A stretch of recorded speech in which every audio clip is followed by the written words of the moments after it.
दोस्तों, एक विषय जो हर व्यक्ति से जुड़ा है और आज हर घर में चर्चा का विषय है। आखिर गोल्ड के रेट इतनी तेजी से क्यों बढ़ रहे हैं? पिछले एक साल में गोल्ड के रेट ने सारे रिकॉर्ड तोड़ दिए हैं। आज ही की न्यूज़ है कि 10 ग्राम सोने का रेट हो गया है लगभग 1,75,000 और पिछले 46 वर्षों में पहली बार ऐसा हुआ है कि इस महीने सबसे ज़्यादा गोल्ड में मुनाफा भी हुआ है। तो हम समझते हैं कि आखिर गोल्ड के जो रेट हैं इतनी तेजी से क्यों बढ़ रहे हैं। सबसे पहला कारण है दुनिया भर में तनाव। आपने हाल ही में सुना होगा अमेरिका के राष्ट्रपति डोनाल्ड ट्रंप की नीतियों के बारे में, रूस यूक्रेन युद्ध, मिडिल ईस्ट की पॉलिटिक्स या अमेरिका चाइना के बीच तनाव। इन सब जियोपॉलिटिक्स ने एक वित्तीय अस्थिरता ला दी है। इससे निवेशकों और लोगों के मन में एक डर पैदा हो गया है कि हमारे व्यापार का क्या होगा, डॉलर का क्या होगा या हमारी मुद्रा का क्या होगा।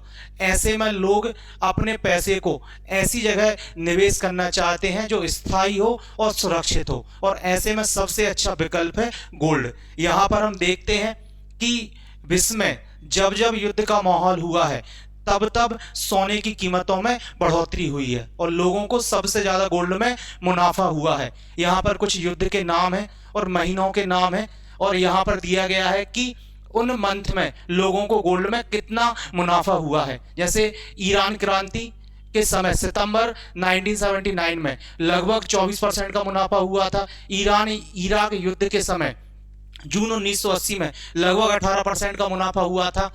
लैटिन अमेरिका में संकट के समय लगभग 18% का मुनाफा हुआ था। यहाँ पर आप देख सकते हो। तो कुल मिलाकर दुनिया में जब जब युद्ध का माहौल होता है तब तब आर्थिक अस्थिरता आती है, और जब आर्थिक अस्थिरता आती है तो लोग अपने पैसे को सुरक्षित जगह निवेश करना चाहते हैं और सबसे अच्छा ऑप्शन है इसमें गोल्ड। दूसरा कारण है शेयर बाजार में जोखिम।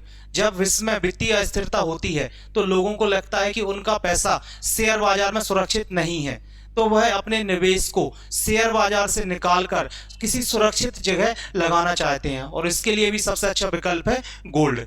दोस्तों, तीसरा और महत्वपूर्ण कारण है सेंट्रल बैंकों द्वारा गोल्ड की खरीदी। भारत, चीन और कई देशों के सेंट्रल बैंकों द्वारा गोल्ड की खरीदी की गई है और वह अपने विदेशी मुद्रा भंडार में लगातार बढ़ोतरी कर रहे हैं। चीन का सोचना है कि जब मुद्राएं ऊपर नीचे होंगी तो विश्व के व्यापार में एक ही चीज की डिमांड होगी, वह होगा गोल्ड।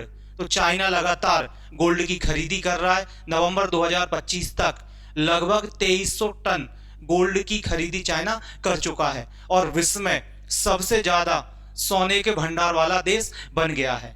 अब इससे हुआ क्या है कि मार्केट में गोल्ड की कमी आई है। गोल्ड की कमी आई है तो मांग बढ़ी है और मांग बढ़ने से सोने की कीमतों में बढ़ोतरी हुई है। दोस्तों, अगला और महत्वपूर्ण कारण है डॉलर कमजोर तो सोना मजबूत। अंतर्राष्ट्रीय व्यापार में गोल्ड की खरीदी डॉलर में की जाती है और जब जब डॉलर कमजोर होता है तब तब गोल्ड के रेट बढ़ते हैं। यहाँ हम इसको एक सिंपल उदाहरण से समझ सकते हैं। मान लीजिए आज $1 की कीमत है 80 रुपीज। इसका मतलब है कि 80 रुपए में आप एक सोने का टुकड़ा खरीद सकते हो। मान लीजिए डॉलर कमजोर हो जाए, अब डॉलर की जो कीमत है वह हो गई है लगभग 40 रुपए के बराबर। $1 की कीमत है 40 रुपए। इसका मतलब है कि अब आप $1 में खरीद सकते हैं लगभग 2 सोने के टुकड़े। इससे होता क्या है कि कोई चीज जब सस्ती होगी तो लोग उसे ज्यादा खरीदेंगे तो उसकी मांग बढ़ेगी और मांग बढ़ने से उसकी कीमत बढ़ेगी। और एक भारतीय कारण है कि भारतीय त्योहारों और शादियों में लगातार गोल्ड की डिमांड का बढ़ना। तो यह सब कारण थे जिनकी वजह से गोल्ड की कीमत लगातार बढ़ रही है।